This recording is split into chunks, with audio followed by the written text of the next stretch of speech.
Bonjour mes bien-aimés frères et sœurs dans le Seigneur Jésus-Christ. Que Dieu vous bénisse encore une fois aujourd'hui. Nous venons clôturer notre sujet sur les différentes sortes d'ennemis selon les Écritures. Et nous sommes sur le thème des diables comme étant un grand ennemi aussi pour l'Église, pour les enfants de Dieu et même pour le monde entier. Nous avons parlé en long et en large sur ces sujets, de révéler comment le diable utilise les systèmes, comment le diable utilise certains outils dans sa manière d'agir, de faire. Et on en a vraiment parlé, ce que le Seigneur a mis dans mon cœur. Je l'ai tout, en fait, donné tous les conseils. Je vous ai donné tous les conseils de Dieu par rapport à ça. Car nous avions dit au premier jour que si vous voulez comprendre les diables, s'il faut connaître les outils, les instruments que le diable utilise, qui est réellement le diable, il faut nécessairement que vous puissiez écouter le Seigneur Jésus-Christ, notre Dieu, celui qui est capable à vous dire comment le diable utilise les systèmes, les outils, les instruments de sa nature, de ses stratégies, ses attributs qui vont avec lui. Et aujourd'hui, nous allons simplement faire des petits points de compléter, afin que nous puissions clôturer maintenant sur les sujets du diable. Je crois que vous avez vraiment appris beaucoup de choses, okay? Et avec ces enseignements, ces exhortations aussi en même temps, ça va vous aider dans votre foi. Je crois fermement que vous allez l'utiliser en fait dans votre vie pour que vous ne soyez pas dupés ou mentis, séduits par les œuvres du diable avec ses faux prophètes qui agissent dans le domaine de la religion. C'est vraiment un privilège pour moi, encore une fois aujourd'hui, car hier, je n'étais pas là, on n'a pas fait l'émission hier, nous nous excusons par rapport à ça. J'étais un peu fatigué et je ne me sentais pas bien dans mon cœur. Je me suis dit non, je ne peux pas me présenter devant le peuple si j'ai mal au cœur. Je ne savais pas qu'est-ce qui faisait que je puisse avoir mal au cœur. Donc je me suis dit d'abord de me reposer et puis on va revenir demain lorsque le cœur sera calme. Et voilà, le cœur est calme. Je me présente encore une fois devant vous. Je remercie le Seigneur. Que Dieu vous bénisse. Nous allons prier avant de commencer, comme dans notre habitude. Prions le Seigneur Jésus-Christ qui nous assiste vraiment, réellement, dans sa puissance. Seigneur notre Dieu, Père de gloire, nous te rendons grâce et nous te bénissons pour ton amour que tu as envers nous les humains, tes enfants. Merci Seigneur Jésus-Christ, toi qui nous donnes les souffles de vie et la bonne santé. Merci Seigneur notre Dieu, toi qui pourvois pour nous de manière spirituelle et physique, car tu nous donnes le paix quotidien spirituel et physique. La nourriture, Seigneur, c'est toi qui nous les donnes. Le vêtement, c'est toi qui nous les donnes. Le travail, c'est toi qui nous donnes. Tout ce que nous avons, Seigneur, vient que de toi, ô Dieu. C'est pourquoi nous te disons merci, Seigneur Jésus-Christ. Bénis tout enfant de Dieu à qui tu donnes aussi ces choses. Bénis tes serviteurs à qui tu donnes ces choses. Nous te rendons grâce ensemble, Seigneur, d'un commun accord, pour te dire, Seigneur, notre Créateur, merci pour tout cela. Car c'est toi qui es le bon berger de nos âmes et de nos vies, et c'est toi qui veilles sur nous lorsque nous dormons, lorsque nous nous réveillons, lorsque nous partons au travail, lorsque nous retournons, lorsque nous allons visiter des gens. C'est toi qui es avec nous sur le chemin de notre départ et notre retour. C'est toi qui veilles sur cela. Nous te disons merci, mon Dieu, toi qui veilles aussi sur ton Église universelle. Tous les enfants de Dieu dans le monde entier, des frères et sœurs, c'est toi qui veilles sur eux, ô Dieu. Nous te disons merci, Père. Merci de ce que tu es pleinement de force, de puissance qui est au-dessus de toutes les petites puissances. Nous te disons merci, mon Dieu, mon roi. Toi qui nous révèles les stratégies, les plans, les outils, les instruments, des manières, Seigneur, que l'ennemi utilise pour nous tromper, pour nous séduire, Seigneur. Nous te disons merci car tout ce temps que nous avons livré les conseils que tu nous as donnés, Seigneur notre Dieu. Ô Père, qui d'autre qui pourrait nous révéler ces choses, Seigneur notre Père, si ce n'est que toi, Seigneur notre Dieu. Merci pour le cœur des gens qui se sont convertis à travers ce message, qui ont abandonné le mal qu'ils prétendaient vouloir faire. Seigneur, merci pour tous ceux qui écouteront le message, qui vont rester sur les réseaux sociaux. Et bénis ceux qui auront le courage de le partager à leurs membres de famille, à ceux qui ne connaissent pas encore l'évangile, à ceux qui vivent dans le péché, Seigneur. Oh Père, bénis cette sœur, bénis ses frères lorsqu'il partagera ce message à d'autres personnes, Seigneur notre Dieu, en fait qu'ils soient délivrés des portefeuilles magiques, en fait qu'ils soient délivrés du mensonge parce qu'elle est partie voir un marabout pour qu'il puisse lui donner beaucoup d'argent. Mais lorsqu'il entendra ces messages, Seigneur, je crois que il sera délivré. Et par ta parole qui délivre tes enfants, Seigneur notre Dieu, délivre ceux qui sont encore captifs dans le péché, dans le mal.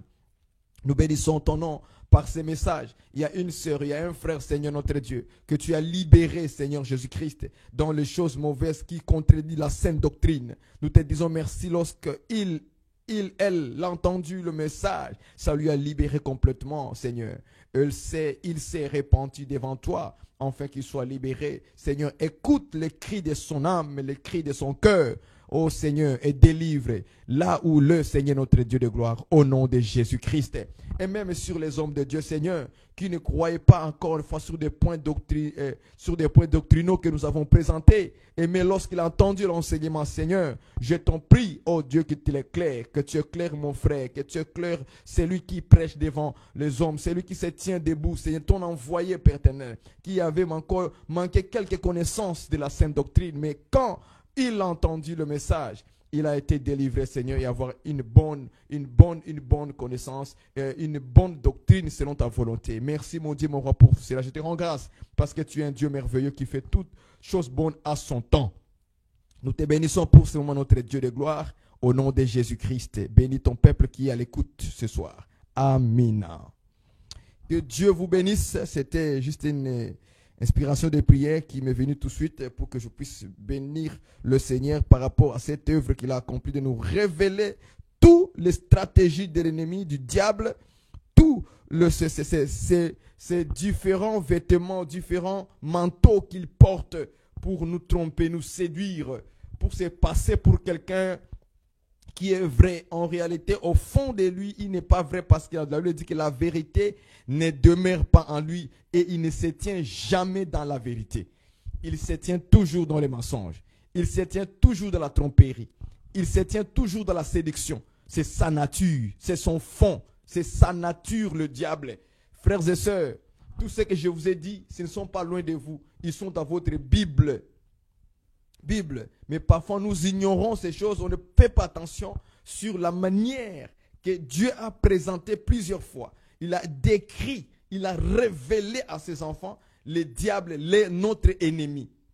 Et nous devons prendre conscience, même les apôtres disaient cela, que nous n'ignorons pas les desseins du diable. Nous n'ignorons pas les œuvres du diable. Nous n'ignorons pas les actions du diable. C'est pourquoi la Bible a dit par l'apôtre Jean que le Fils de Dieu est venu pour détruire les œuvres du diable, le dessein du diable, les actions du diable. Oui, frère, nous n'ignorons pas les œuvres du diable, ça existe.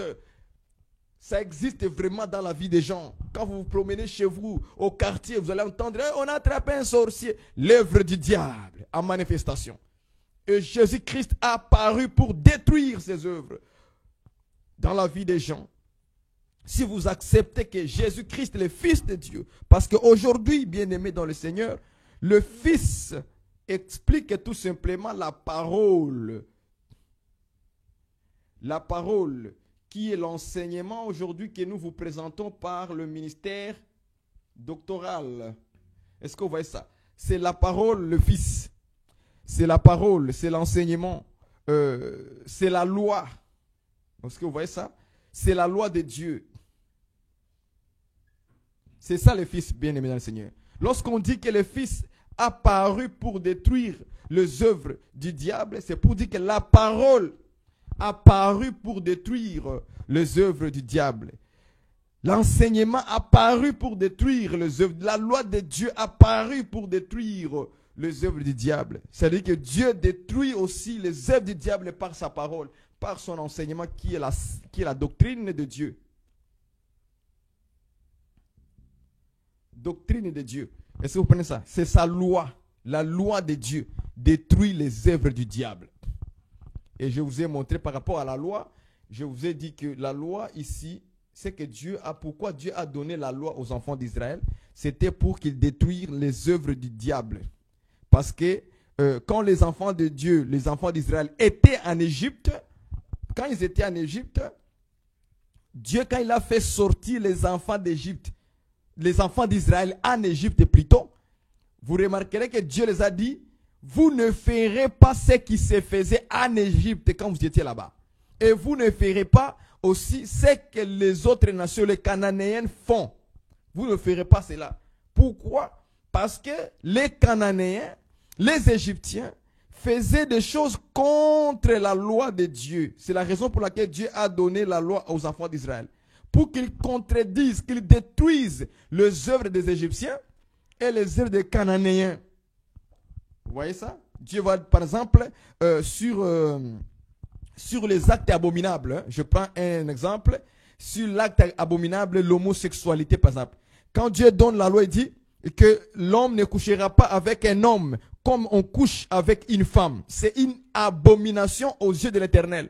Vous remarquerez que les nations en Égypte et les nations cananéennes faisaient ces choses-là. Quand Dieu donne la loi sur par exemple, Dieu dit, tu ne découvriras pas la nudité de ta mère. C'est la nudité de ton père. Tu ne découvriras pas la nudité de ta sœur, née de ton père et ou née de ta mère. C'est ta sœur. Est-ce que vous comprenez ça? Quand vous lisez ces lois, à la fin, Dieu dira aux enfants d'Israël, vous ne ferez pas ce qui s'est fait en Canaan. Est-ce que vous voyez ça? Parce que c'est à cause de ces choses que Dieu a chassé toutes ces nations-là. Ils font des choses abominables. Parce qu'en Canaan, le père couchait avec sa soeur, avec sa fille. La mère couchait avec son frère, avec son fils. Ok? Les gens couchaient entre eux en famille sans aucun problème, sans s'inquiéter. Et Dieu, cela lui a créé en lui la colère de le chasser. Et Dieu le chassait à cause de ces actes abominables. Alors Dieu donnait la loi aux enfants d'Israël pour qu'ils contredisent les œuvres des ténèbres, pour qu'ils détruisent. C'est que la loi aussi a été donnée pour détruire les œuvres. Voilà pourquoi la Bible dit ceci dans les Écritures par la bouche de notre frère l'apôtre Paul. Il dit que la loi n'a pas été donnée pour les justes, mais la loi a été donnée pour les pécheurs. Est-ce que vous voyez ça? Est-ce que vous comprenez ça? Parce que le pécheur ne veut pas appliquer la loi. Est-ce que vous voyez ça? C'est ça. Quand quelqu'un vit par la loi de Dieu, la loi n'est plus pour toi parce que tu vis la loi de Dieu. Est-ce que vous comprenez ça? Tu vis avec la parole, tu vis avec la sainte doctrine. Parce que ici, la loi de Dieu, ce n'est pas... si tu commets l'adultère, on va te lapider. Non, ce n'est pas ça. La loi ici, ça devient sainte doctrine. Ok? Donc, quand tu vis dans cette scène, tu ne penses même pas aller coucher avec ta fille. Tu ne penses même pas coucher avec ta soeur. Est-ce que vous comprenez ça? Parce que la loi de Dieu, c'est pour toi, c'est déjà là. Tu es dans la parole. Donc, ce n'est plus pour toi. Maintenant, ça devient la loi pour les pécheurs. Est-ce que vous comprenez ça? C'est à cause de eux, maintenant, pour les condamner. Maintenant, là, la loi change de figure. Ça devient la loi pour les condamner, c'est les pécheurs. Est-ce que vous voyez ça? Parce que dans la loi, il y a la pensée de libérer, mais il y a aussi la pensée de condamner dans la loi. Est-ce que vous voyez ça? Par exemple, quand Dieu dit, tu ne commettras pas l'adultère. Si tu commets l'adultère, cette même loi va te condamner. Est-ce que vous comprenez ça? Est-ce que vous comprenez ça? La loi a deux figures à l'intérieur. Ça peut sauver et ça peut aussi condamner. Si tu vis sans faire l'adultère, tu es acquitté. Mais si tu commets l'adultère, la loi va te rappeler que tu as commis l'adultère. Et Dieu avait dit, tu ne commettras pas d'adultère. Tu vois, ça te condamne. C'est qu'il y a un jugement aussi dans la loi. C'est pourquoi cela a été donné pour les pécheurs. Les gens comment on dit ça? Les gens qui vendent les hommes. Il y a des gens qui vendent les hommes, des esclaves. Okay? La loi, c'est pour eux. On ne vend pas les hommes bien-aimés. Laissez le Fils détruire aussi les œuvres en vous. Laissez la parole détruire les œuvres en vous. Laissez l'enseignement, la sainte doctrine de Dieu. C'est pourquoi la sainte doctrine, c'est les enfants de Dieu vivent avec ça. Il vit avec la parole, il vit avec la sainte doctrine, il vit avec l'enseignement. Il ne rejette pas. Nous, on n'est pas là pour contredire les apôtres. Vous allez voir un pasteur qui se lève et puis il dit, vous voyez, ici quand l'apôtre Paul parlait à l'époque, il faut voir à l'époque. Vous voyez, quand on dit que la femme doit se voiler la tête pendant la prière, ça c'était à l'époque et il faut comprendre le contexte. L'apôtre Paul parlait aux Juifs. Mais quand vous lisez, c'est dans 1 Corinthien qu'il a dit ça. Les Corinthiens, ce n'étaient pas des Juifs. C'était des païens, des peuples des nations. Ce n'était pas Israël, mon bien-aimé. Arrêtez d'inventer des faux enseignements comme ça. Oh non, parce que ces femmes ici étaient illettrées. Vous voyez, c'était des femmes qui étaient prostituées. Mais quand je lis la Bible, je n'ai pas vu où Paul a dit que c'était des femmes prostituées à qui il parlait. C'est comme ça qu'on reconnaît aussi des faux enseignements venus de beaucoup des hommes théologiens, des docteurs théologiens. Il a fait la théologie aux États-Unis. Il était pasteur. D'ailleurs, il était chantre. Après chantre, on l'a proclamé pasteur. Après pasteur, il est devenu docteur. Maintenant, quand il enseigne, on ne sent pas les doctorats en lui. On se pose des questions. Où est-ce qu'il a ramassé le vêtement sacré? J'appelle ça vêtement sacré. Il a ramassé ça où? Qui lui a fabriqué ça? Ah, j'aime ça. Moi, j'aime toujours poser qui t'a fabriqué le vêtement que tu portes? Est-ce que c'est Moïse? Parce qu'il n'y a qu'un seul homme à qui Dieu a dit fais le vêtement pour Aaron et ses fils. Qui t'a fabriqué le vêtement? Qui t'a donné le ministère? Qui t'a donné le ministère? Est-ce que vous comprenez? C'est une question que beaucoup de gens, maintenant, qu'est-ce qu'ils font aujourd'hui avec les gens? C'est aller demander à quelqu'un qui t'établit ministre. Donc, lui, dans sa tête, il attend que tu lui dises, c'est Jean-Luc. C'est ça que lui, il veut entendre. Jean-Luc. Il veut entendre un homme qui s'appelle Marc. Il veut que il veut que tu lui dises que non, moi j'ai été établi ministre par Jean-Luc. Moi j'ai été établi ministre par Marc.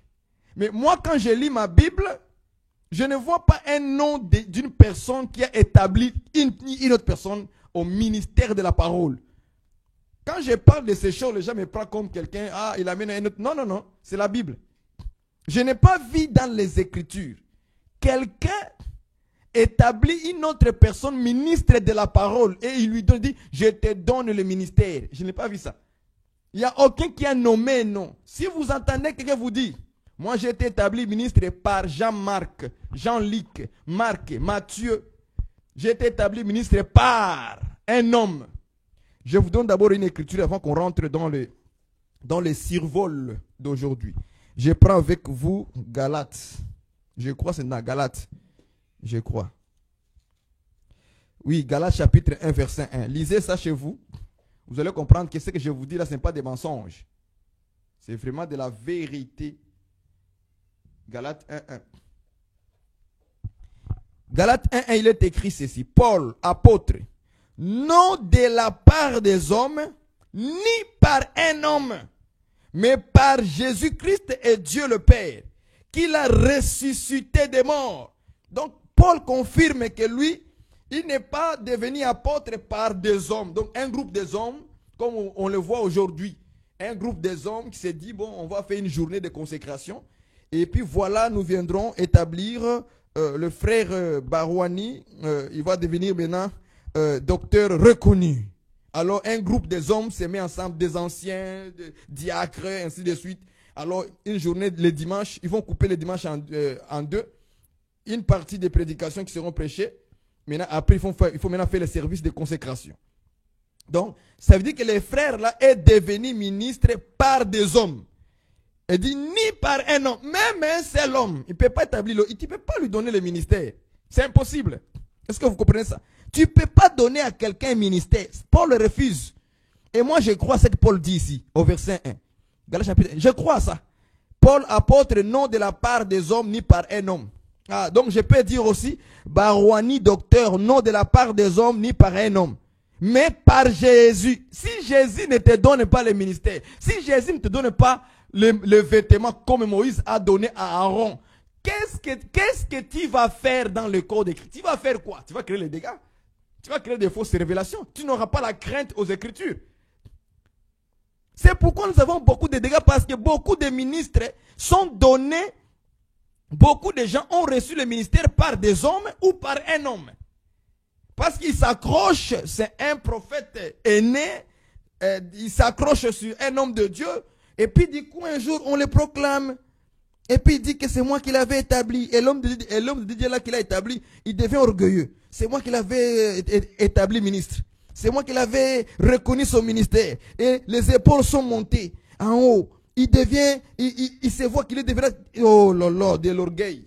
Parce qu'avec tout ça là, ça va rien vous donner comme, parce que pour reconnaître l'œuvre, celui que tu établis là, ministre, s'il n'y a pas de bonnes œuvres, s'il continue à pécher, s'il continue à séduire les sœurs à l'église, s'il continue à violer les mamans de l'église, s'il continue à voler les frères et leur argent, donc tu as donné un ministère à un escroc.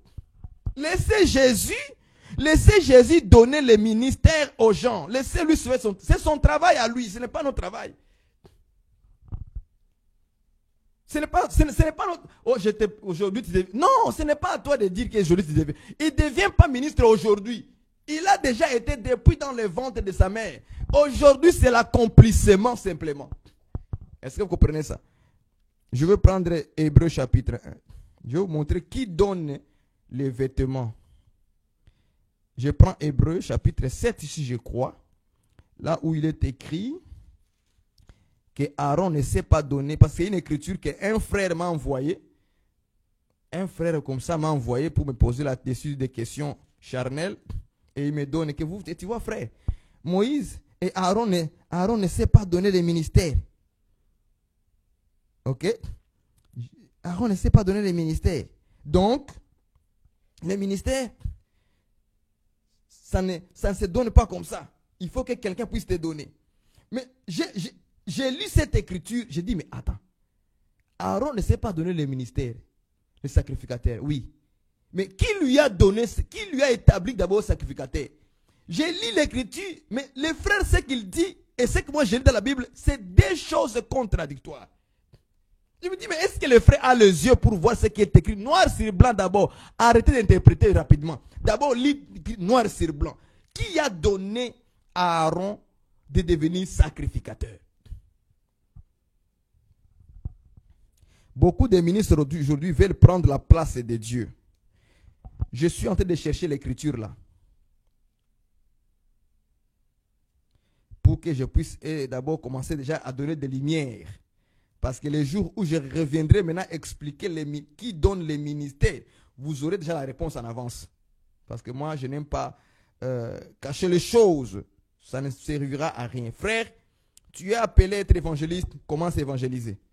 Frère, tu es appelé à être pasteur, commence maintenant à exercer le pastorat. Et nous allons voir le ministère agir en ton... Voilà un pasteur, un vrai pasteur. Voilà un vrai docteur. Voilà un vrai prophète. Frère, tu es prêt à être un prophète. Fais l'exercice. On veut voir l'exercice. Comme le bien-aimé Paul avait dit à Timothée. Fais l'œuvre d'un évangéliste. Fais le service d'un évangéliste. Fais le travail d'un évangéliste. Ah, nous comprenons que l'évangéliste, il fait un travail. Un docteur fait un travail. Il a l'œuvre d'un docteur. L'œuvre d'un évangéliste. L'œuvre d'un prophète. Toi, frère. Arrêtez, sinon vous allez me faire beaucoup parler là. Je cherche l'écriture. Je le cherche. La Bible dit que Aaron ne s'est pas attribué cet honneur. Mais c'est Dieu qui lui a établi. L'écriture est claire que c'est Dieu qui lui a établi. Donc, si c'est Dieu qui lui a établi, comment vous dites que c'est un homme qui doit établir l'autre maintenant pasteur? Je ne comprends pas. Parce que l'écriture dit que c'est Dieu. Parce que quand vous lisez bien dans le livre d'Exode, vous comprendrez que Dieu dit à Moïse de faire le vêtement. Là maintenant, dans les Écritures maintenant des Hébreux, on nous dit que c'est Dieu qui lui a établi sacrificateur. Tandis que dans l'Écriture, en réalité, Dieu avait parlé à Moïse. C'est à lui que Dieu avait parlé. Oh, cette écriture m'échappe. Ça m'échappe. Mais je le trouverai. Moi, je sais que c'est dans la Bible. Je le trouverai dans Hébreu. Je le trouverai et je le vous donnerai. Et quand je reviendrai maintenant pour parler sur le ministère et sur les questions de savoir que un homme comme ça peut donner à quelqu'un un ministère. Donc, parce qu'il a un frère qui est à côté de lui. Et puis voilà. Je pense que quelqu'un l'a déjà écrit sur la page. Hein, sur le commentaire, je crois. Parce que moi, je ne vois pas vos commentaires. Hein. Je ne vois pas vos commentaires. Je cherche l'écriture.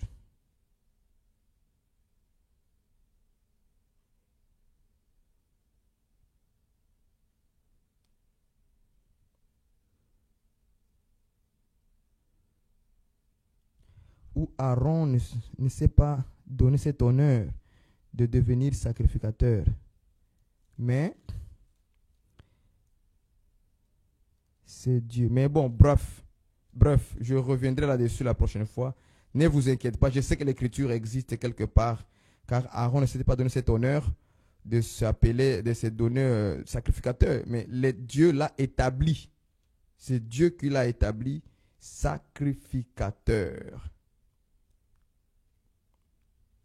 Sacrificateur. On reviendra là-dessus et on va examiner avec vous, que vous allez comprendre que ce Dieu, pardonnez-moi pour ces petits, parce que cette écriture, je ne l'ai pas préparé. Je ne l'ai pas préparé. Donc, comme je vous l'ai dit, je suis en train de préparer des enseignements calmement avec votre Bible à la main. Et nous allons voir comment on reconnaissait dans la Nouvelle Alliance, comment on reconnaissait en réalité un ministère d'une personne dans l'assemblée. Okay? Aujourd'hui, nous sommes beaucoup éparpillés. Dieu n'est plus focalisé sur une église à Jérusalem. Est-ce que aujourd'hui, maintenant, Dieu est large. Il est partout dans le monde aujourd'hui. Alors, comment les uns maintenant, les autres vont se reconnaître comme des ministres? Comme, lui c'est notre frère. Lui c'est notre frère. Comment maintenant on va faire pour nous reconnaître? Parce qu'on est tellement beaucoup. Et en même temps, à l'intérieur, dans le monde, il y a des faux aussi. Ça, on ne peut pas ignorer ça aussi. Il y a des faux qui peuvent s'introduire en copiant nos révélations sur les réseaux sociaux pour nous faire croire que lui aussi il prêche la révélation. En réalité, il n'a pas une vie de la crainte de Dieu. Il n'a pas le Saint-Esprit et il n'a pas réussi les ministères de Dieu, mais il a réussi les ministères du diable. C'est un fils de la rébellion pour venir tromper, séduire. Comment les détecter? C'est ça que nous avons présenté aujourd'hui. Toutes les longs des semaines, des jours et des jours, on a montré que les faux prophètes qui enseignent les mensonges, c'est la queue. Donc nous avons des prophètes, des serviteurs du diable qui enseignent les mensonges. C'est par là qu'on va les reconnaître que celui-là, c'est un menteur. Ils ont des miracles mensongers.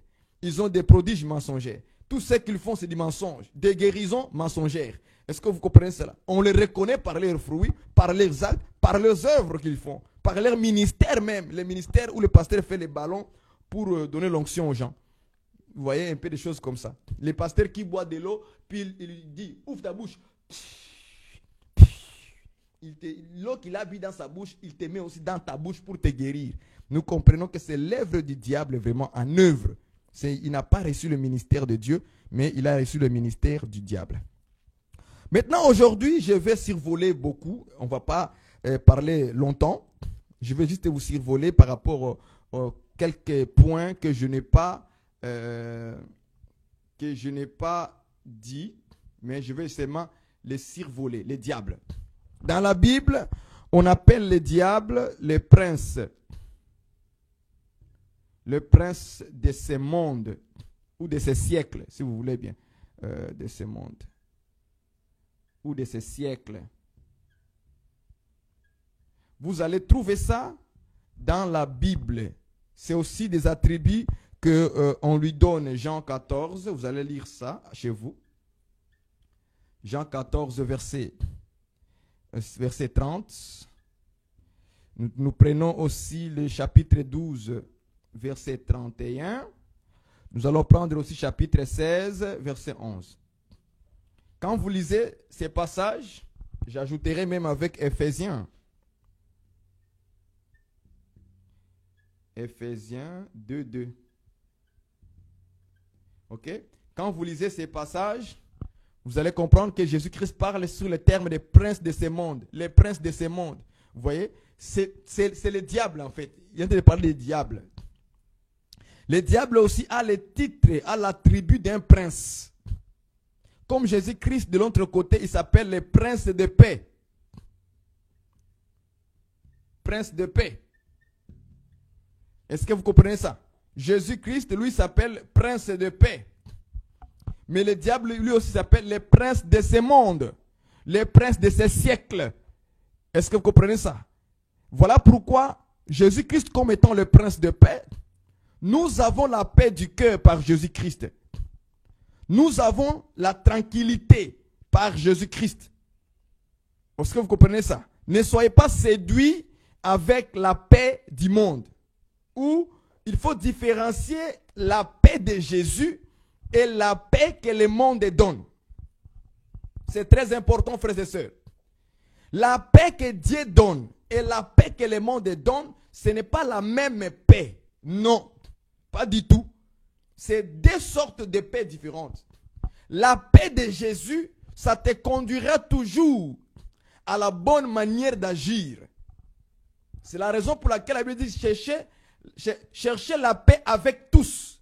Cette paix que tu cherches, c'est parce que toi tu es dans le prince de paix, Jésus-Christ. Vous voyez ça? Il faut chercher la paix, la sanctification. Il dit, sans la sanctification, personne ne verra Dieu. Cherchez la paix avec tous. Pourquoi? Parce que dans le Seigneur, la paix qui ne se suit pas de la sanctification ou qui n'est pas accompagnée par la sanctification, c'est la paix du monde. Est-ce que vous me comprenez? C'est la paix du monde donnée par le prince de ce monde.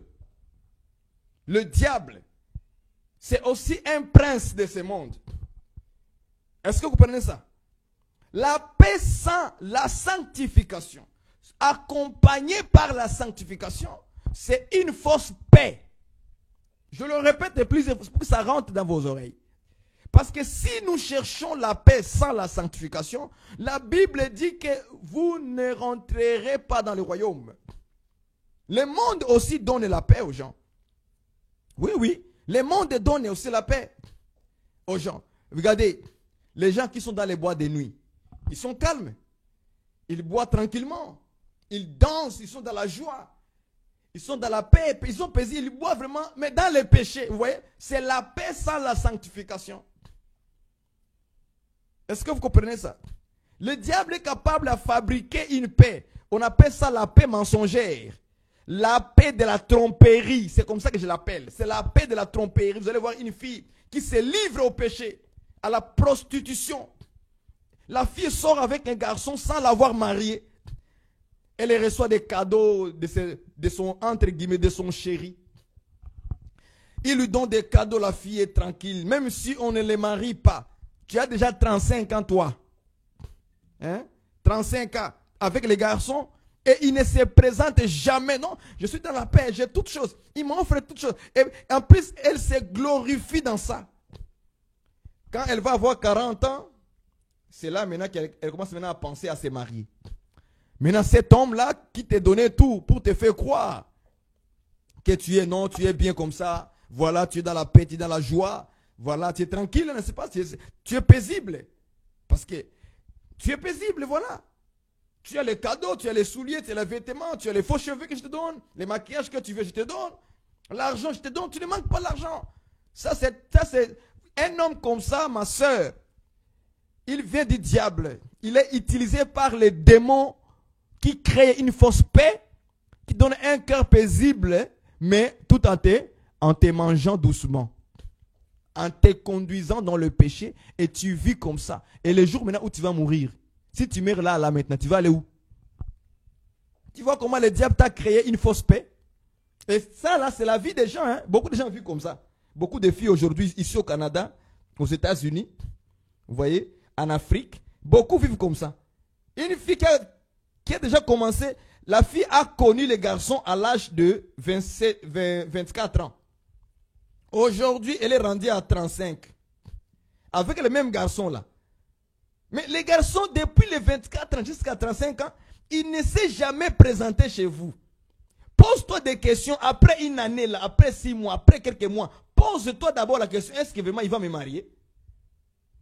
Est-ce que réellement il va me marier? Ou bien c'est juste pour me profiter de mon corps? Parce que tu as un corps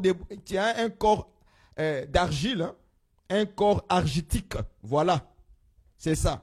Un corps argitique. Est-ce que vous voyez ça? C'est ça. Parce que tu as un corps argitique, plein d'argile, plein de la boue. Mais les garçons, lui, c'est comme des mouches, quoi. Comme tu es mal habillé, tu portes des vêtements qu'il a attirés, tu l'as séduit par ta manière de t'habiller. Voilà. Il a été attiré avec ça. Donc pour lui, c'est juste pour toucher l'argile, mettre la main dans la boue. Et puis voilà, c'est tout ce qu'il veut faire. Jouer comme un petit... C'est comme un petit enfant qui joue avec la boue. Vous voyez ça, il joue avec la boue. Après ça, il va laisser laver. Après, il va retourner des mains pour jouer dans la boue. Donc, c'est comme ça qu'en réalité, ces garçons-là te prennent, toi, ma soeur. Je parle à toi, ma soeur. Même les filles en Christ, vous ne devez pas jouer avec ça. Ces corps argitiques doivent être pour ton mari au futur. L'homme qui doit toucher la boue, c'est cet homme-là qui a le droit, en fait. C'est l'homme-là qui va te marier. C'est lui qui a le droit de jouer sur l'argile, de jouer sur la boue. Pas n'importe qui. Regarde maintenant comment tu as 35 ans. Tu commences maintenant à vieillir, hein? Hey, merci Seigneur Jésus-Christ parce que l'âge ne retourne jamais en arrière. On avance toujours. Merci Jésus, merci Créateur. Tu as fait une bonne chose. Au lieu de reculer comme un enfant, on avance maintenant pour vieillir. On avance pour vieillir. Tu n'as pas remarqué que tu commences à avoir des lignes ici, là. Sur tes yeux, là. Tu n'as pas remarqué ça? Tu n'as pas remarqué que non, tu commences à avoir des cheveux blancs. Tu n'as pas remarqué? Ça commence à pousser, hein? On ne recule pas en arrière, mais on avance vers le devant.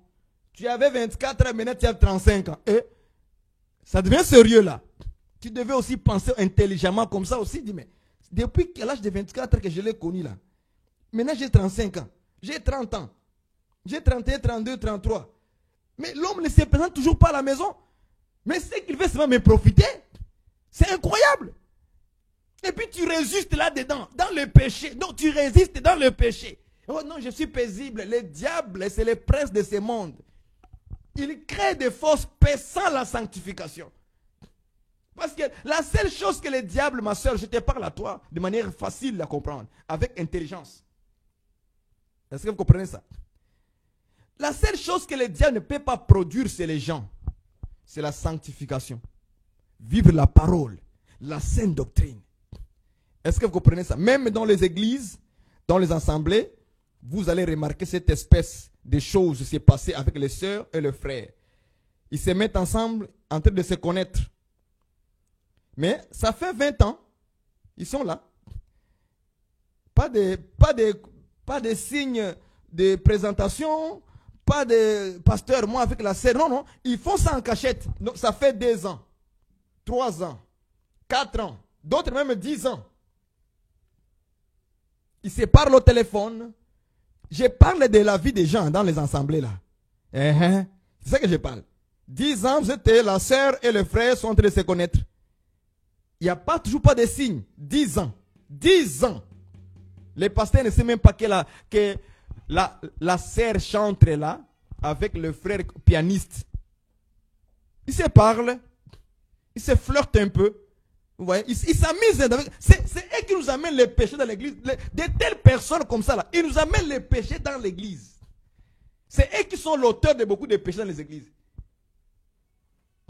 Et vous allez les remarquer quand le frère est en train de jouer le piano et la sœur est en train de chanter. Ils se regardent toujours, pianiste et la sœur qui chante devant là. Ils se regardent toujours. Ils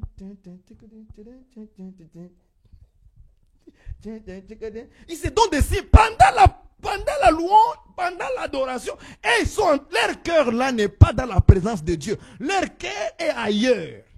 Mais ça fait 10 ans qu'ils sont en train de se connaître. Et ils jouent avec l'ensemble, avec les hommes de Dieu. Hommes de Dieu, priez beaucoup le Seigneur qui vous ouvre les yeux sur la vie de vos fidèles. Priez beaucoup le Seigneur.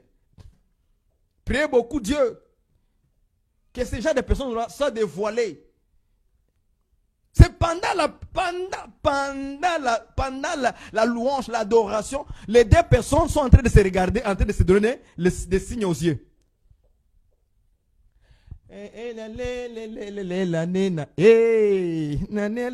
Seigneur Jésus, vous pensez que la sœur sourit, hein? Vous pensez qu'elle sourit par rapport à la mélodie, quoi, hein? À l'adoration, à la louange. Vous pensez qu'elle sourit ça? Mais non! Le sourire là, ce n'est pas, c'est les frères. Est-ce que vous voyez ça? Vous voyez le pianiste aussi. Il est content avec les dents ouvertes. Tous ces sourires là, c'est entre les deux personnes là. Ça se passe entre les deux. Il faut être très vigilant pour voir ça. Est-ce que vous comprenez, frère? Ça se passe où? Dans les assemblées. Mais ils sont là, 2 ans, d'autres 3 ans, 4 ans, 10 ans. Et ils pensent qu'avec cette manière d'agir comme ça, là, ils vont plaire à Dieu vraiment. Et on crée à la sœur une fausse paix. Une fausse paix de flirter ensemble. Quand ils quittent là-bas, regardez ce genre de personnes, lorsqu'ils sont déjà amoureux entre le garçon et la fille, le frère et la sœur, là, remarquez, même quand ils vont se saluer après le culte, remarquez les gestes. Tout se passe par les gestes. Vous comprendrez que le frère avec la sœur, ils se connaissent déjà. Ils se parlent déjà. Même quand ils vont saluer des bisous, remarquez, vous allez voir qu'il y a une atmosphère entre les deux personnes là. Il y a une atmosphère. Ouvrez vos yeux dans les assemblées. Ouvrez vos yeux. C'est très important. Ouvrez vos yeux. Donc, le diable, c'est le prince de ce monde et il fabrique beaucoup de fausses paix sur les gens. Il aime ça fabriquer comme ça. Le seul qui peut donner la vraie paix, c'est le prince de paix selon Ésaïe chapitre 9, verset 5 ou 6 dans d'autres versions. C'est Jésus-Christ. Jésus-Christ seul qui peut donner la vraie paix qui est suivie par la sanctification. Cherchez la paix avec tous. Et sans la sanctification, personne ne verra le Seigneur. Vous voyez? Et personne ne verra le Seigneur. Donc la paix que tu as là, ma sœur, mon frère, toi qui fabriques des fausses paix, tu es juste conduit par la chair, par l'ennemi, quoi. Il te pique sur ta chair. Et tu te sens comme ça avec la sœur. Ça fait 10 ans, vous êtes ensemble. 10 ans. Une fausse paix que tu as créée à la sœur. Et la sœur garde ça comme ça, 10 ans, ça passe. Maintenant, tu es en train de vieillir, quoi. Tu es en train de vieillir pour rien. Voilà les choses qui se passent aujourd'hui. Le diable, c'est aussi le Dieu de ce siècle. Les petits dieux là. Dieu de ce siècle. Des Corinthiens. On va les lire, c'est là, hein, on va les lire. Des Corinthiens 4.4.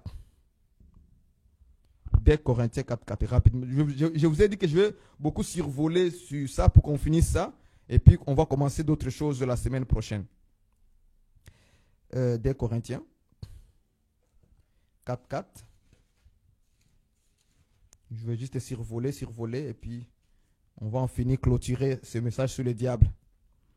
Je pense que j'ai tout donné comme conseil de Dieu. Je n'ai rien manqué. Au moins que d'autres personnes viennent encore ajouter d'autres éléments. Gloire au Seigneur. Je sais qu'il y en a beaucoup sur des points dans la Bible. Il y en a beaucoup. On n'en finira jamais. Écoute le verset 4. 2 Corinthiens 4.4. Je commence au verset 3. Si notre évangile est encore voilé, il est voilé pour ceux qui périssent. Pour les incrédules dont le Dieu de ce siècle a aveuglé l'intelligence, afin qu'ils ne vissent voir, pas briller la splendeur de l'évangile de la gloire de Dieu, de Christ, qui est l'image de Dieu. Vous comprenez? On dit que le Dieu de ce siècle a aveuglé.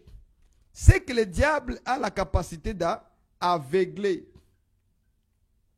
Vous voyez ça? Le diable fait quoi? Le Dieu de ce siècle, le diable, a la capacité d'aveugler les incrédules. Ah, j'aime ça. Incrédule. Vous voyez? Il aveugle, le Dieu de ce siècle aveugle l'intelligence des incrédules. Vous voyez ça? Il aveugle l'intelligence des incrédules. C'est la raison pour laquelle ces incrédules-là, ce sont des païens, des non-croyants, sont tous dans le groupe. C'est notre nom, hein, des païens, ceux qui ne croient pas. On les appelle des incrédules, des Thomas. Est-ce que vous comprenez ça? Leur intelligence est aveuglée par le diable, par le Dieu de ce siècle. Vous voyez, on appelle le diable Dieu. Voilà pourquoi lui aussi, il a tendance de chercher la quoi? L'adoration. Il dit à Jésus, prosterne-toi et je te donnerai toutes ces choses dans le monde m'a été donné. Vous voyez ça? Le diable aussi, c'est un Dieu. Mais le petit Dieu. Dans les Écritures, les apôtres le reconnaissent aussi comme Dieu de ce siècle. Dieu de ce monde présent. Ce siècle présent lui appartient. Donc, il est le contrôleur. Voilà pourquoi que le monde entier est sous la puissance du malin. Donc, il a cette puissance sur le monde entier. Est-ce que vous comprenez ça? Il domine tous les incrédules.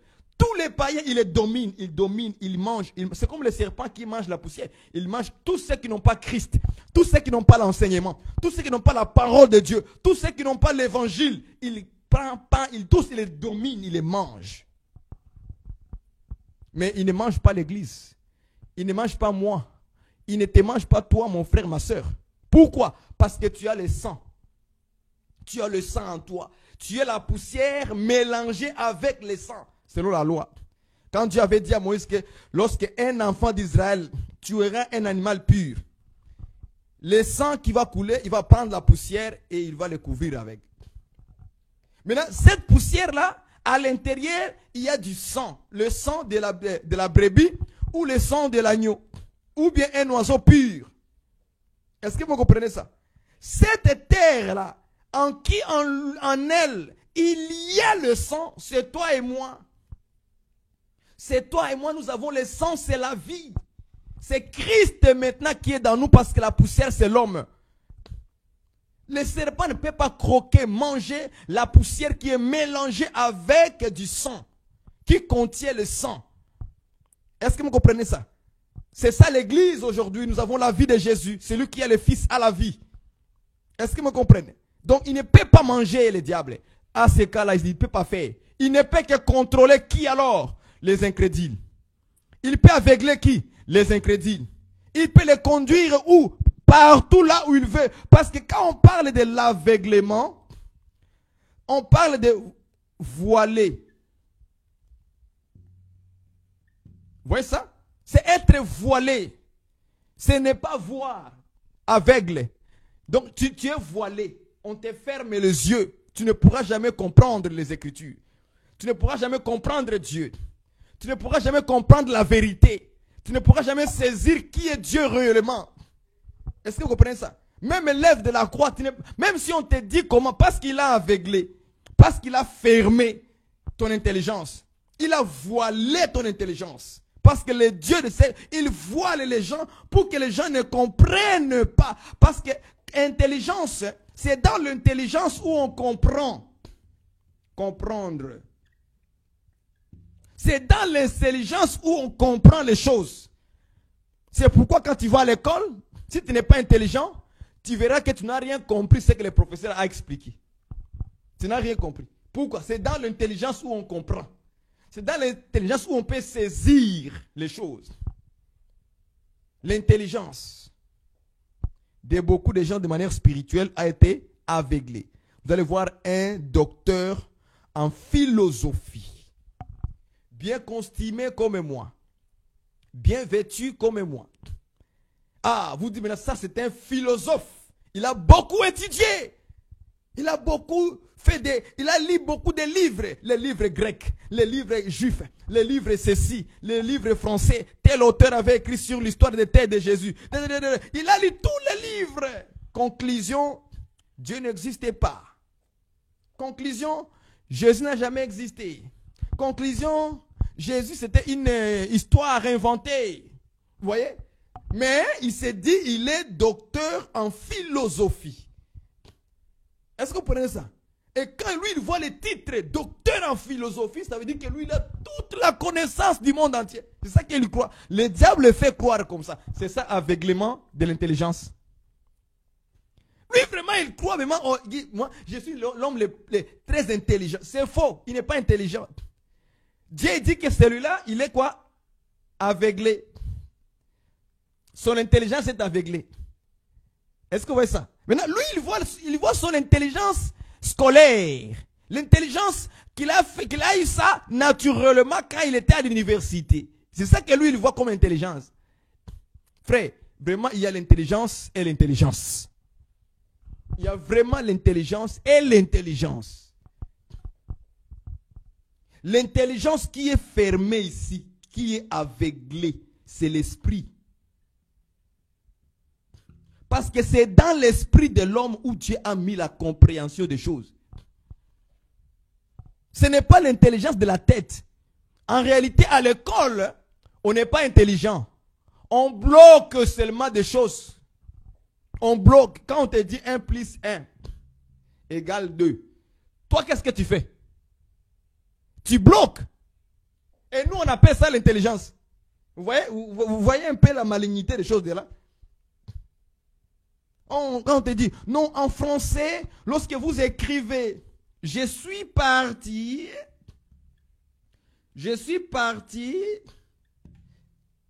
ok? Donc, vous voyez, je suis parti, si vous êtes un garçon, on ne met pas un E à la fin. Mais si tu es une fille, tu dis, je suis parti, il faut ajouter E. Qu'est-ce que toi tu fais? Tu bloques ça. Okay? Au féminin, si c'est une femme, il faut ajouter E. Si c'est un garçon, il faut effacer, dis seulement, je suis parti. C'est tout. Mais en réalité, qu'est-ce que toi tu fais à partir? Tu bloques seulement ça, c'est tout ce que tu fais. Tu ne fais que bloquer. En réalité, dans le cerveau de l'homme, il n'y a rien, c'est de la poussière. Le cerveau, là, il y a de la poussière. Le cerveau ne fait que bloquer. C'est ce que nous faisons. Mais quand Dieu parle de l'intelligence, il parle de l'esprit de l'homme. En réalité, dans l'homme, c'est l'esprit.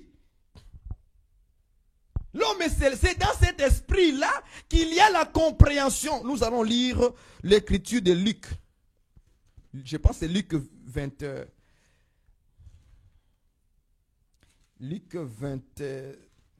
hein, si je ne me trompe pas.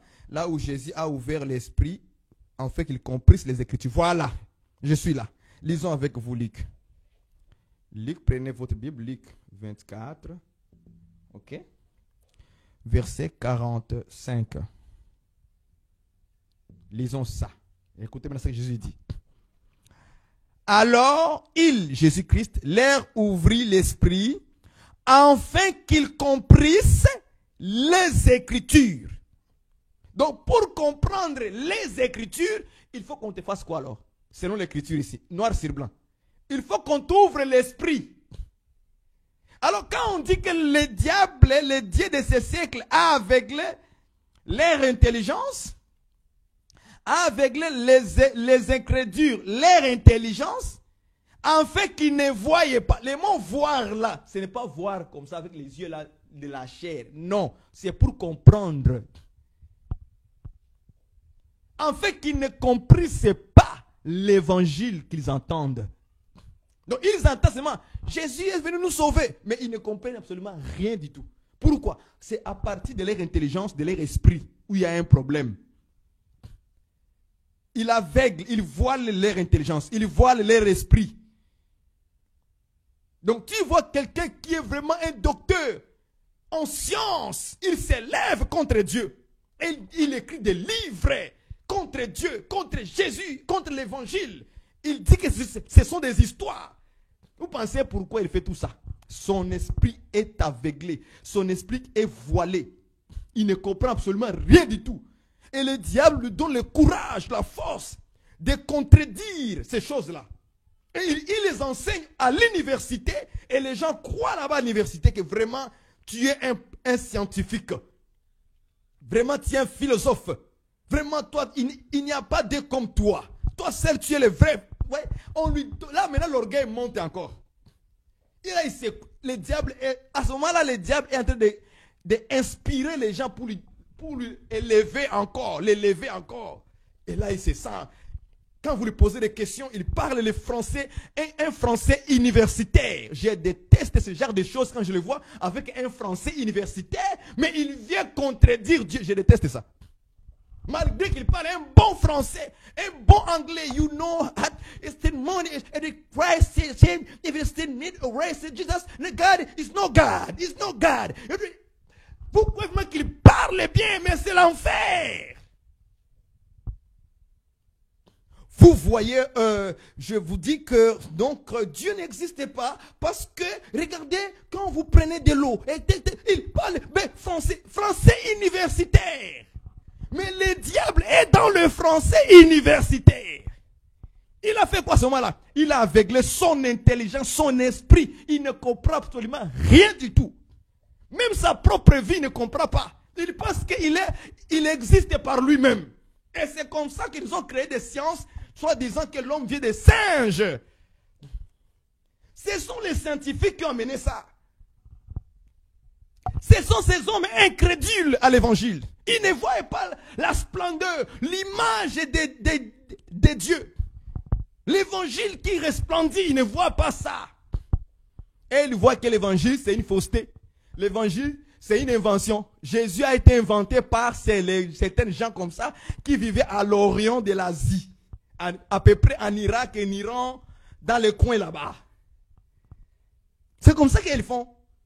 Vous pensez qu'ils font parce que leur intelligence est comment? Aveuglée, voilée, fermée.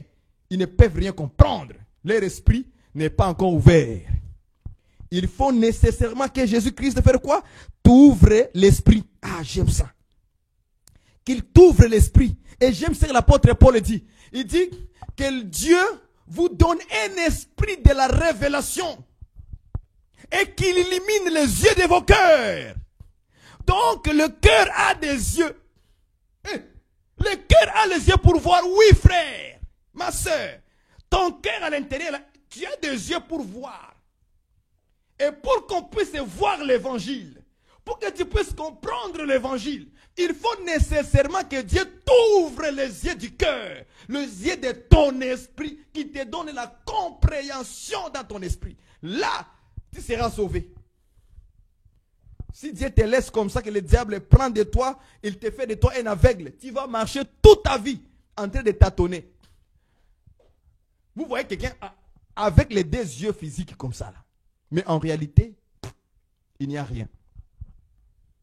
C'est pourquoi moi, quand j'écoute les scientifiques en train de s'exposer à l'université, au collège, moi qui ne parle pas bien français, je les regarde, j'ai dit, dans mon cœur, j'ai dit, Seigneur Jésus, si tu pouvais clairement les ouvrir les yeux, en fait de gagner tous ces âmes qui sont là, assis dans la salle, dans l'éditorium là.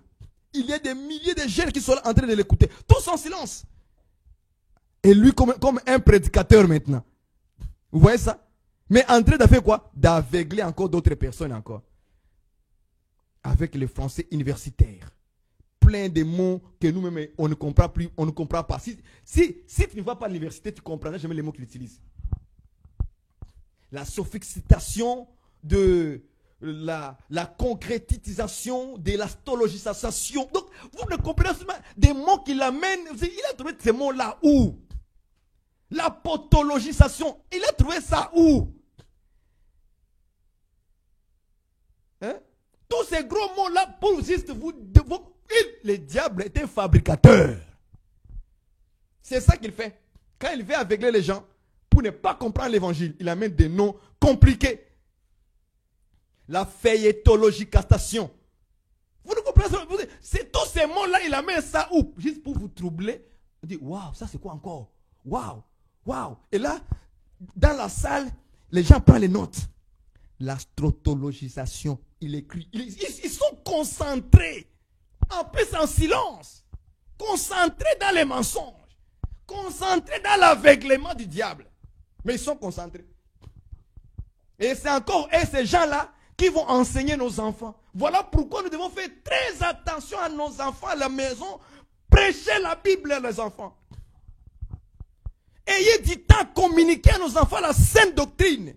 Et priez pour eux à la maison, papa, maman. Priez pour vos enfants. Parce qu'à l'école, là-bas, il y a des choses. Et bientôt, ça va arriver. Ça va arriver. Regardez comment on est en train d'écarter la religion au gouvernement. Regardez comment on est en train de faire. Parce que le diable veut maintenant aveugler tout le monde à la fois. Pour que vous ne voyez pas la splendeur de l'évangile. Qui est l'image de Dieu. Il ne veut pas que les gens découvrent ce genre de choses. Parce qu'il sait que le salut, la libération est à l'intérieur. Et la bénédiction spirituelle est à l'intérieur. Dans l'évangile. Dieu a mis tout dans l'évangile. La vie, l'immortalité dans l'évangile. La bénédiction dans l'évangile. Maintenant, il veut empêcher les gens de ne pas comprendre ces choses-là. C'est pourquoi je vous parlerai aussi du diable comme un oiseau. Allons-y voir ça. Le diable comme un oiseau. Diable est un oiseau. Prenons l'écriture. Prenons l'écriture. Luc 8, 5. On va le lire. Luc 8, 5. Et on va lire le verset 12 pour donner l'interprétation. Luc 8, 5. Luc 8, 5. Il est écrit ceci. Un semeur sortit pour s'aimer sa sémence. Comme il s'aimait, une partie de la sémence tomba le long du chemin. Elle fut, donc la sémence fut foulée aux pieds et les oiseaux du ciel la mangèrent. On dit l'oiseau du ciel. Fois quoi? La mangèrent. Non, la mangèrent. Non, parce que c'est au pluriel, c'est les oiseaux du ciel la mangèrent. Donc, les oiseaux du ciel la mangeant. Voilà, c'est ça, la mangeant. Ok? Maintenant, nous prenons le verset 12 maintenant pour l'interpréter, parce que c'était une parabole du semeur. Luc 8, verset 5, c'est une parabole. Maintenant, Jésus va expliquer la parabole de ce qu'il a dit. On prend le verset 12. Ceux qui sont tombés le long du chemin, ce sont ceux qui entendent, hein? Ils entendent. Puis le diable vient et enlève de leur cœur la parole, de peur qu'ils ne croient et ne soient sauvés. Regardez ce qu'il fait. On nous dit dans Luc 8, 5, on nous dit que ce sont les oiseaux, les oiseaux mangèrent la sémence. L'oiseau du ciel la mangeant. Parce que là, je parle au minuscule. Vous voyez ça? Maintenant, le verset 12, Jésus explique maintenant le verset qu'il a donné comme parabole. Il dit, la sémence qui est tombée le long du chemin, ce sont ceux qui entendent la parole. Parce que sémence, c'est la parole. Il dit, le diable vient. C'est lui l'oiseau du ciel. C'est le diable. Le diable vient, il fait quoi? Il enlève la parole. Ok? Il enlève la parole afin que les gens ne croient pas et ne se convertissent, qu'ils ne soient pas sauvés. Donc, le diable aussi prend l'aspect d'un oiseau. En plus, on l'appelle l'oiseau du ciel. Est-ce que vous voyez ça? Donc, le diable, c'est un oiseau du ciel. Donc, les oiseaux qui ont mangé la sémence le long du chemin, la Bible dit que c'est le diable qui vient et enlève la parole dans leur cœur. Ah! Il enlève où? Dans leur cœur. Vous voyez? Est-ce que vous comprenez ça quand on vous prêche là? Soyez sûr que le diable n'est pas venu enlever ce que nous vous avons dû. Il faut croire pour être sauvé. Maintenant, le diable, pour empêcher les gens, il vient enlever. C'est un oiseau. C'est un oiseau, frère. Le diable est serpent dans un côté. L'autre côté aussi, il peut se transformer en oiseau. Pac, pac, avec les ailes. Pac, pac, il vole. C'est un oiseau. Est-ce que vous comprenez ça? Il vole. Et il vient piquer la parole. Il vient voler la parole dans les cœurs des gens, en fait qu'ils ne font quoi? Qu'ils ne croient pas et ne soient pas. C'est ça l'objectif de voler la parole. C'est la raison pour laquelle la Bible dit que le diable est qui? Jean chapitre 10, verset 10. Est un voleur. C'est un voleur, il vole quoi? Vous pensez que le diable vole votre maison? Votre argent? Non. La grande chose que le diable vole, il vient piquer ça pour l'enlever en toi, c'est la parole. Parce qu'il sait que dans la parole, il y a tout. Dans l'évangile, il y a tout. Il y a la compréhension. Il y a la lumière. Il y a la bénédiction. Il y a la vie à l'intérieur. En plus, la vie éternelle, il est dans la parole, dans l'évangile. Qu'est-ce qu'il doit venir voler ça? Il doit venir piquer et fuir avec. Ce n'est pas d'abord ta maison. Ce n'est pas d'abord ta santé. Ce n'est pas encore tes enfants. Non, ça, ce n'est pas encore ça. La première chose, la plus importante dans ta vie, c'est la parole. Il vient aussi comme un oiseau. Il vole. Il regarde sur la terre, dans le long des chemins. Il regarde. Et on a semé là-bas, on a semé. Il vient, il pique, il vole avec. Mais toi, tu es là, en train de vivre. Tu vis comme ça. Pourquoi tu ne crois pas? On a déjà piqué la parole. On l'a déjà volé. Est-ce que vous comprenez? On l'a déjà volé. C'est très important. Donc, vous voyez que dans Jean, là, on a touché sur Jean chapitre 10, verset 10. Les voleurs ne viennent que pour dérober, pour voler, détruire. Est-ce que vous me comprenez? C'est très, très important. C'est très, très important. Le diable, c'est aussi un semeur. Là, je suis en train de voler. Comme je vous ai dit, je veux voler beaucoup pour qu'on finisse le message sur le diable et qu'on rentre dans d'autres choses. C'est un semeur.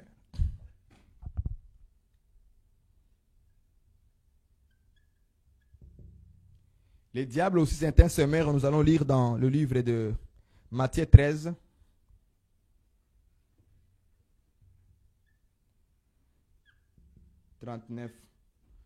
On va lire cela, Matthieu 13, 39. Matthieu 13, 39. Je le lis avec vous. L'ennemi qui l'a sémé, c'est le diable. L'ennemi qui l'a sémé, c'est le diable. L'ennemi qui a sémé, c'est le diable. Ah, tu sais que le diable, c'est qui? C'est un sémeur, n'est-ce pas? C'est que lui aussi, il sème. Mais il sème quoi en réalité? Les mauvaises choses. Les livrets. C'est ça qu'il sème lui. Il ne sème pas autre chose. Il vient te voler, t'enlever la parole pour que tu ne crois pas et que tu ne sois pas sauvé. Mais il vient maintenant s'aimer autre chose dans la vie des gens aujourd'hui. Il faut comprendre aussi que le diable c'est un semeur. Il sème aussi parce que le véritable semeur c'est des prédicateurs, c'est la prédication. On sème la parole de Dieu comme Jésus-Christ l'a dit. La première chose d'abord, on sème la parole de Dieu. Est-ce que vous voyez ça? Donc le diable aussi sème aussi sa parole, ses enseignements, sa doctrine. C'est la raison pour laquelle on nous dit, par la bouche de l'apôtre Paul, il dit il y a certaines gens qui ont abandonné la foi pour s'attacher aux esprits séducteurs et aux doctrines des démons. Doctrine veut dire enseignement, parole. C'est que les démons avec le diable et aussi ils sèment, ils enseignent avec les faux prophètes. Parce que tous ces démons travaillent avec les faux prophètes. Comme nous aussi on travaille par le Saint-Esprit. Et aussi ils travaillent avec des esprits des ténèbres. Pour s'aimer dans le cœur, dans la religion, ils sèment les fausses doctrines. dans la vie des gens. Dans le païen, il sème la tromperie, les mensonges, pour les amener encore au péché. Est-ce que vous comprenez ça? Il sème les troubles entre frères. Vous allez voir que dans une église, vous êtes bien, mais un jour comme ça, un frère amène un sujet. Mais un sujet pour troubler les gens. C'est le diable qui lui a excité dans sa chair. Parce que le diable aussi excite les gens dans la chair, comme il avait aussi excité David de faire le dénombrement des enfants d'Israël. Il excite, il excite, il excite. Vous allez, comme si on dirait que on vous a piqué. On vous a piqué des aiguilles. C'est le diable pique les gens dans la chair comme ça. C'est pourquoi toutes tes pensées qui te montent dans la tête, réfléchis 1000 fois avant de les faire sortir dans ta bouche. Est-ce que ma pensée est correcte? Est-ce que ce n'est pas une pensée pour amener les troubles entre frères? Ah, d'où vient cette pensée-là? Ça, ce n'est pas bon. Non, ce n'est pas bon. Tu le mets à côté, n'est-ce pas? Dès que tu sais que non, parce que le Saint-Esprit va t'aider de comprendre que ta pensée est charnelle, terrestre, et conduite par un démon diabolique. Est-ce que vous comprenez ça? Ta pensée que tu as là, c'est charnel, terrestre, conduit par les démons diaboliques. Pourquoi? Parce qu'au lieu d'amener la paix entre frères, ça amène les troubles. Le diable crée des troubles. Dans les couples, c'est pareil. Il amène des troubles dans les familles. Les enfants qui n'écoutent pas leurs parents, les enfants deviennent des rebelles à un grand niveau. On ne comprend absolument rien du tout sur les enfants. Les parents sont tannés, sont fatigués avec leurs filles, avec leurs fils. C'est pourquoi au Canada ici, beaucoup des enfants, à l'âge de 18 ans, leurs parents les chassent dehors. Sortez de ma maison, allez-y. Enfin, parce que tellement que les enfants les tournent la tête, les parents sont obligés de les chasser de la maison. Qu'ils ne soient pas ainsi pour nos enfants, frères. Prions beaucoup, les seigneurs. Dans des pays dans lesquels nous sommes, des pays où tous les démons sont capables de faire toutes sortes de choses. Vous allez voir que des démons inspirent les gens des gouvernements pour venir prendre tes enfants, tes propres. Tu n'as rien fait de mauvais. Mais ils viennent prendre vos enfants. En tout cas, voilà ce que moi je voulais vous communiquer un peu en large, rapidement, pour ne pas beaucoup prendre votre temps. Que Dieu vous bénisse. Je ne sais pas s'il y a des questions. Il y avait des questions en ligne? Non, hein? Moi, je crois qu'avec tout ce que je viens de vous donner comme exposition sur le diable, vraiment, ça va vous donner d'être vigilant dans la foi, dans la vie, et ça va vous aider. Comme ça, je vous donnerai les programmes maintenant pour les prochains, la semaine prochaine.